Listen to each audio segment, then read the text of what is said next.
Welcome to the Behind the Counter Show. My name is Vince Bellitti, and this is James Park. And we're here with Gasper's Best and HB Pharmacy. At the pharmacy, James is a pharmacist. I'm a personal trainer, nutrition coach, and being involved with healthcare for so long, we've noticed that there's not a lot of transparency anymore, and there's a lot of formality in healthcare that kind of makes it, impractical, I guess, from a patient's perspective on how to be healthier on a day-to-day basis. So we started this show to be more transparent, kind of take you literally behind the counter to show you our perspective, a candid perspective on what it's like to be healthier on a day-to-day basis, with season 1 of this show relating specifically to stress and anxiety.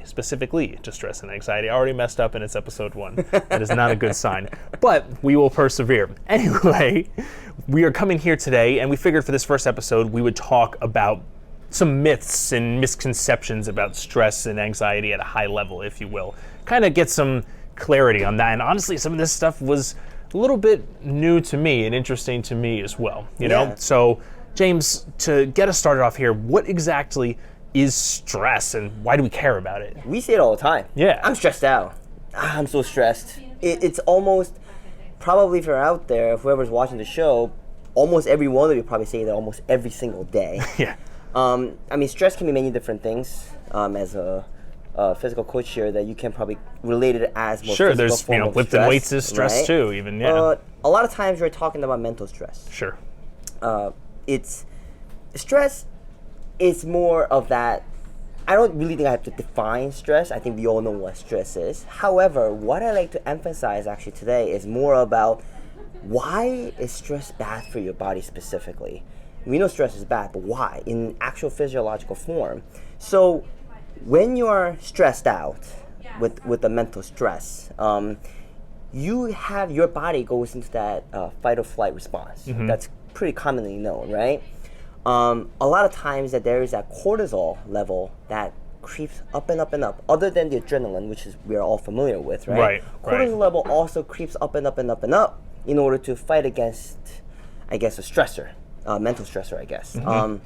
However, when we are constantly stressed, that cortisol level just stays elevated. And that high cortisol level is actually pretty detrimental to our body. It can lead to weight gain, anxiety, sleeplessness, and many different physiological, just in physical form, you feel Right. So, it's one word for it, I guess. Right, it really is. That's the reason, actually, if you were to put a specific culprit on it, I would definitely say the cortisol is a main target that we want to, fight against. Sure. When it comes to stress. And I think an important point of clarification as well, we're all different people. You watching at home, you sitting here, me sitting here. Stress is not, or let me rephrase, a stressor is not necessarily a physical thing. Sure. It's your reaction to that physical thing. Right. Because right now, someone could be sitting here saying something to disrupt our day or disrupt our video, and you can sit there and say, oh, okay, I don't really care. Even if it annoys you, maybe you just don't care about it. Mm-hmm. And to me, oh my God, that is causing me a significant amount of anxiety because it's my reaction to it. That is what stress is, or how it's kind of, displayed in a physical sense. It's our reaction to our environment in whatever capacity. I think everybody can relate to that. However, it's very difficult for you to notice that to yourself. Totally true. I mean, let's just say you start the day, right? If you go to work at 8 o'clock and, you're just bothered by someone that was driving pretty rough on the road. Right. And you walk in, you spill your coffee, all that stuff throughout the day. And let's just say 5 o'clock comes around and you feel like, oh my God, the world is against me today, Right. And if you kind of dial it back, it's really how you respond to all those specific incidents. And let's just say if you're on a day off, per se, and if you're just driving casually down the road, if same exact situation happened, would you be that upset? Were you really upset because you're maybe late for work?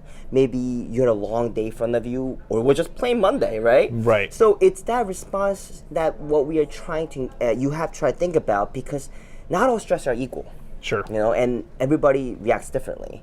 So, that's the first thing that you kind of tell yourself, okay, how am I responding to this stress? And am I doing it, in a nice, healthy fashion? Sure. And here's an interesting take on that too, because now that we've defined stress as your response, right? In theory, and this would piss me off if someone did it to me, but in theory, someone could come up to me when I'm feeling stressed and anxious and say, this is just your reaction to it, just react differently. Right. As if, oh, well, excuse me, let me just react differently and go to the react differently tree and pull off some react differentlys, and here, I'll react differently now. You know, it's a lot easier said than done to do that. So for example, one of my friends is moving right now, and I've offered to help him and all kinds of stuff like that, right? He is very go with the flow, and I am hyper organized with my time. And everyone's different in different ways, but I need to have, oh, I'm doing this that day, I'm doing this that day. Okay, I've got a schedule, right? I'm a schedule-oriented, task-list-oriented person, and deviating from that to a significant degree causes me stress. Right. So he's sitting there and I'm trying to help him, and I'm like, help me help you, help me help you. Right. And he's just like, it's fine, we'll figure it out. And I'm getting a ton of stress and anxiety from that. And he could just sit there and say, just be more relaxed like me, man. It's my move, my problem. But that's a lot easier said than done, because that's just not how my brain works. But you have a point there. Yeah. And this is something that we all do constantly without really realizing it. In the back of our mind, we don't want to be stressed out. Right. We're all scared of it. So as Vince just mentioned, that he is hyper organizer. So he would try to organize. If you foresee a stress possibly can happen, then he will work on it so that he can de-stress or not get stressed as much. And that's what we do, something constantly on a daily basis. And that's what we have to focus on. And it's not about, just don't get stressed out. Just don't react that way. It's more of, if you ever want to talk to somebody about it possibly, then you would, how can I approach this differently so that it's in all the about future, the approach. right? In the future, if I am faced with same possible problem or possible trauma, then how can I react to that differently? Yeah. So finding that, I guess preparation is very important. Right. When people go out to the gym, right? The first thing people should do is stretch, right?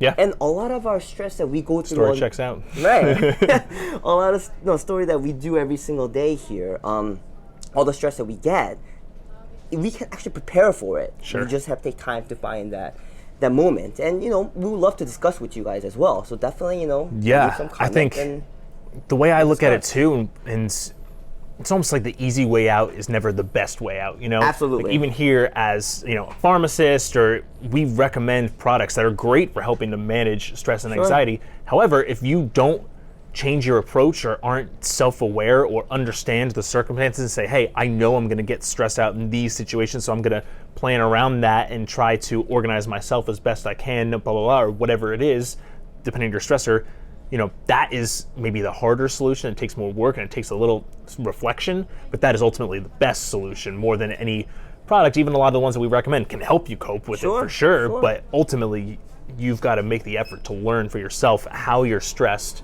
and whether that's therapy, whether that's just little self-evaluation on your own, those are ultimately the ways that will help when it comes to stress and anxiety. That's our goal as a HP pharmacist and Gaspar's Best as well, that we always like to talk about is specifically taking a step back and trying to see that big picture. Just with stress alone, if you didn't get any good night's sleep, right? And if that's been happening for 3-4 days, right? You'll be stressed over littlest thing possible on a daily basis, right? Sure. Let's just say you were drinking, and you were drinking, trying to cope with that stress, and unfortunately, that creates a vicious cycle where you don't actually get good night's sleep because of the alcohol. You used to work out on a daily basis or most days of the week, and you stopped doing that because of your other stresses.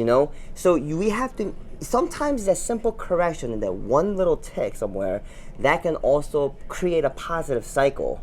I mean, as a pharmacist, if I was someone to come to me, hey, is there a pill for stress? I can probably say yes. There are probably things that can help you with cope with the stress. Specific with cortisol, as we mentioned cortisol before, there are supplements to lower the cortisol, or there are pure medications that we will talk about during our show this season. There are medications out there to just legit help with depression, anxiety, and all that things. Now, but that's not our first goal. Sure. And that's why we always want to talk about what actually stress is.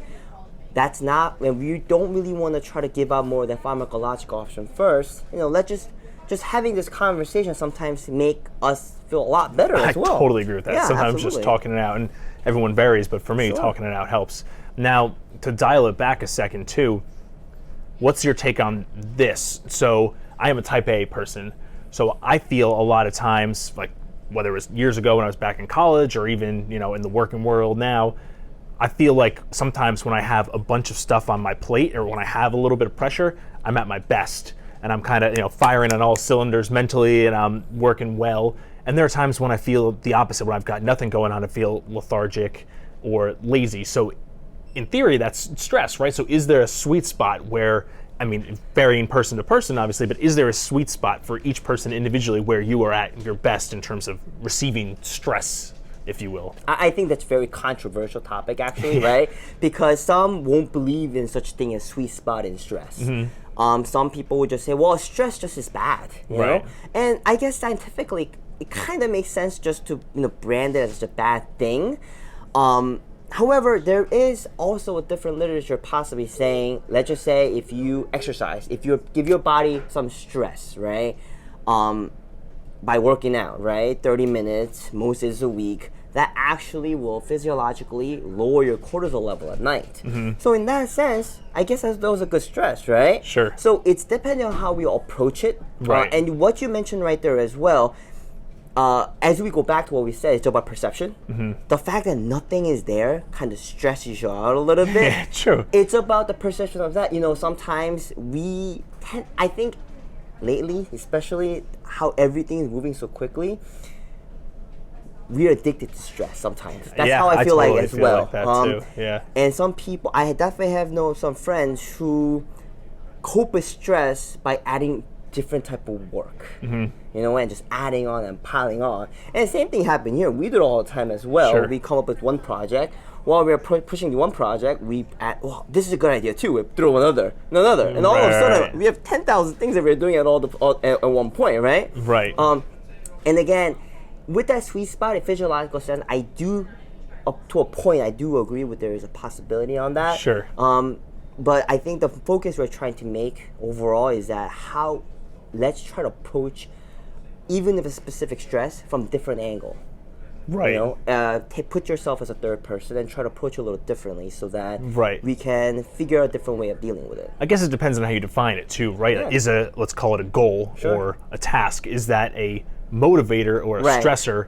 Or and stimulus. I've seen it defined. Yeah, right. I've seen it defined different ways, and I guess it all depends on how you define it. But at what is the point where your reaction changes? Right. And at that point, when your reaction changes, it's gone from a motivator to a stressor. Right. So I guess it's all based on your reaction. Or then, playing in with that words, sense. even, right? Sure. One specific It's all semantics, thing. but Right. yeah. One specific thing you see, oh wow, I'm going to work at that. I'm going to get that done. And someone might say completely differently. Oh my God, I have another work to do right now. Right. And again, same thing. It's about how you're approaching it. I think overall goal that we try to have is stress. It's inevitable. We're gonna have it all the time, no matter where we run away to. We're still gonna have that stress. And even if it ebbs, it will flow. It definitely will. It absolutely will. Or maybe the other way around. I forget which one. But and again, we're trying to dial it back to the same point. We have to find almost different ways, and it might take 10 different tries, 100 different tries, or we might have to shape up a little differently to approach a certain stress. But again, it's all about perception, and that's what we have to go by. Totally. Cool. So hope you guys enjoyed that discussion and found it helpful. If you want to join the conversation as well, as always you'll learn, feel free to comment below or comment when we share this kind of stuff online too. And of course, we're here to help as well. Like James said, a lot of this is dealing with your own individualized stressors and that kind of stuff too. So if you have any questions about that, you can find our contact information at hbpharmacy.com or gaspersbest.com. Thank you for checking out season 1 of Behind the Counter, and we'll be back with the next episode, and we'll be rocking and rolling away on this season of Behind the Counter. Thanks. Thank you.